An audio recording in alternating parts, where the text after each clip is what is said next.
Arrrrrrrrr! Pirates be taking over Iceland, mateys. Well, there are no ships, no cannons, no eye patches or peg legs that I'm aware of, but the Pirate Party, a new virtual political party made up of anarchists, hackers, libertarians, and web geeks, might just win Iceland's national election this Saturday, and it might have some lessons for us here in the U.S., and yeah, it really is called the Pirate Party. I'm Steve Green with Scott Ott and Bill Whittle, and this is your right angle on the digital future of politics in Iceland, and maybe right here in the USA. Now, the Pirate Party doesn't have much of a platform. It was founded just 4 years ago by a poet and former WikiLeaks activist named Brigitte Jansdotter, and they're pursuing a system of sort of referenda on steroids. Government policy will be set by online polls. I don't want to speak to the wisdom of that, because it's not what they're advocating that interests me. It's what they've done already. Scott, Americans, we've been bitching and moaning, and for good reason, about our two-party system. In the last 10 to 15 years, I guess we've tried to find alternatives to the Democrats and Republicans, or sometimes just workarounds. There's been the Tea Party, no labels, libertarians, the Greens.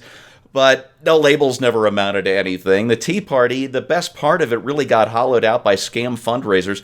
And the Greens and Libertarians are just too nuts for mainstream Americans. And I know, because I like voting for Libertarians. So have we been going about this all wrong? Is a virtual political party the way to break up the GOP-Democrat duopoly? Or do you think maybe I'm even asking the right question? It is rather amazing that with all this technology around us that connects us with every other human on Earth and gives us a better platform for virtually no, additional cost to be able to circulate whatever message we want to, we really have not tapped the potential of being able to pull people together in political terms or in governance terms. And I think part of that has to do with our heterogeneous society. I mean, we've got all of these little cluster groups, and so the people you see on Facebook are only the people who already agree with you, and you don't even know what's going on in the outside world unless you force yourself to review stuff from alternative viewpoints. And so my guess would be that the people of Iceland are a little more homogeneous, and that it might be easier for them to do so. Obviously, smaller population, easier to get the message out among a concentrated people group like that. But when you think about the potential power, all of those people who are liberty-loving constitutional advocates, to be able to actually come together around some sort of central platform or at least process, it seems like the sky is the limit. But then I'm reminded of the Whig Party in the early to mid part of the 1800s, which essentially collapsed because all of the disparate groups of which it was composed just couldn't agree with each other, and they all hated each other and eventually fell apart. Well, we're kind of in a quandary, though, aren't we, Scott? Because you've got platforms like Facebook and Twitter, which can be absolutely hostile to conservative viewpoints. But if we build our own platform, then it is apart from that one, and it becomes harder to attract the outsiders that we need to grow the movement. What do we do? Yeah, and very few of us are actually attempting to reach out. We tend to find more satisfaction in, singing the familiar song to the people who already know the tune. And so, if you look at my Facebook feed, I'm frankly demoralized by it. I'm scrolling down, I'm like, oh my goodness. And with the realization that somehow Facebook's algorithm has said, this is who you are. This is what we want you to see, Scott Ott. And I'm like, holy cow. I mean, yesterday, literally, I was going to just start going and unfriending every kooky post that came up. And I thought, if I do that, I'll be alone. You're going to argue with Mark Zuckerberg? I don't think so. No, we've got to. Bill, in one of these segments, I guess a week or two ago, you hinted at new strategies you want to pursue after Election Day, win or lose. So are you taking note? I can't believe I'm asking this. Are you taking notes on the upcoming election in Iceland? I'm not really too... Sorry, I just unplugged myself. I'm not really too concerned about the election in Iceland, to be perfectly honest with you, Steve. I've been thinking about this for quite a long time. I suspect the Icelanders stole it from the Stratosphere Lounge. But in any event, when you get right down to it, what is a political party? It's a block of votes, right? It's essentially a group of people voting in unison, more or less in unison, to achieve a specific result. Otherwise, if we didn't have any political parties, we'd all be a party of one and off we'd go. And I think you're right. I think the Republican Party, or as it used to be known anyway, is rapidly heading into the world where every single Republican is a party amongst themselves, and they don't agree with anybody on anything. And while they might agree with 99% of this one thing they disagree with, they're dead to me. I'll never speak to them again. I think that this is not only the wave of the future, I think it's the wave of the present. And yes, I've been giving it a great deal of thought. I don't want to give too much away, but basically I believe today, right at this moment, at this election, if you were to take the red box of Republicans and the blue box of Democrats and just pour them out onto the table and mix them up, you probably could come up with a political party that would make 80% of them happy. Be a strict constitutional party, or else I'm not a part of it. But at the same time, it would address some of the social needs using constitutional methods and reliable, financial, realistic spending goals. So, yeah, I think it's going to be a big part of the future. And when people say, well, what effect is it? The effect is, if you can throw 50 million votes in a single direction, you're somebody's going to have to be reckoned with. Yeah, that would be huge. Let me maybe attack this from a different angle, Bill.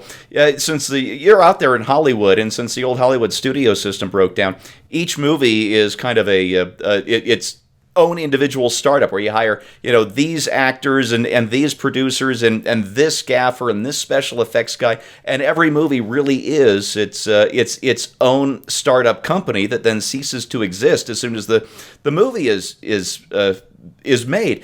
Is there a way to do this in the political realm where we take an issue or a candidate and put it together in this ad hoc kind of way like Hollywood does? That's a cool idea. There is certainly a way to do that, and I think this is a very long discussion, but basically, if you have a network of nodes and there's no hierarchical structure, there's no central command, there's no office, there's no Republican National Committee, it's just a series of nodes, and the nodes may be individual people that talk to each other. What you'll find is that things will assemble out of these nodes without any kind of guidance or any kind of purpose other than to solve a specific problem. The classic example was the Bush 2004 fake document that CBS provided saying he was, AWOL from the Texas Air National Guard, and they typed in 168th, and they put it out there, and somebody I think a guy named Buckhead on Free Republic, was it? Basically said... I think he was a freeper, yeah. Yeah, basically said, wait a minute, if this was typed in 1968, it would say TH, 168 TH. They didn't have the uppercase TH. That's done by a computer. And then Charles Johnson basically typed the entire memo directly into Microsoft Word without changing any of the default settings, printed it out, and it's a one-on-one copy. They'd aged the other one. That was the end of it. And I think I mentioned when somebody tried to say that, well, the IBM Selectra could do that, and then some guy came out of the blue and said, no, it can't. And who are you? It's like, I'm the chief engineer for the IBM Selectra. Nobody went looking for him. He found the problem, attached himself to the problem. The problem went away, and then he went back into the soup, and nobody knows where he is now. And I think that's how it's going to work. I think they're going to assemble like molecules for specific purposes. Now, the idea of a party, of course, an online party, is having a common ideology that's consistent and at the same time is attractive to people. I used to say we got to keep the product and change the messaging, and now I'm becoming more convinced that we need to keep the product, change the messaging, and change the salesman as well. You can't win new recruits. Steve, you're always saying you got to make the party bigger, and you generally can't do that by being furious and angry and insulting, which is basically my entire brand. But it may be time to change that. But even GM started to jettison some of their old brand names. I mean, I think at some point they realized that, there's just no future in, what was it, Plymouth that they dumped? That was Chrysler, but yeah. Or what's that? Oh, Chrysler. Okay, so what was it? Oldsmobile? I forget what it was. Anyway. Oh, yeah, they dumped Olds and, go ahead. Yeah, so there were a couple of these brands that they just basically said, these are so damaged, people already think they know what an Oldsmobile is, and so there's just no way we can change that. It's much easier to create a new product on the margin, a whole new brand, and like they did with Saturn, essentially, and kick them out and basically say, hey, Saturn's a freestanding entity. that, of course they killed later as well. But I think that there is a certain, if we were more savvy as far as businesses go, we'd look at this brand and go, are we really going to be able to revive this deeply torn and damaged and damaging brand? Or would it be better just to say, you know what, let's walk away from that and let's set up something that really accomplishes our goals? As a good friend of mine says, if the Republican Party did not exist today, would we create it? Well, I just want to add like to it that. is now. I just want to add to that for people who are feeling this, who are feeling trapped in a corner watching Hillary and the rest of these progressives break every law in the land and not having any sense of justice or rule of law. I'd just like to point out to people that rebranding does not mean changing your principles. That's right. On the contrary, it means making your principles more accessible to people after we've been tarred and feathered and slandered for 40 or 50 years, but especially the last 8, And there are people who say, I can't stand Hillary Clinton, but I just cannot imagine voting for a Republican. Yeah. Well, could you vote for a Quasarian or something? Because we're the Quasarian party, and the then Stratosphere Party. You get people out of their trenches. Yeah, we've got to do that. But folks, I have to remind you, Iceland is a special case. Nothing like the United States. It's small.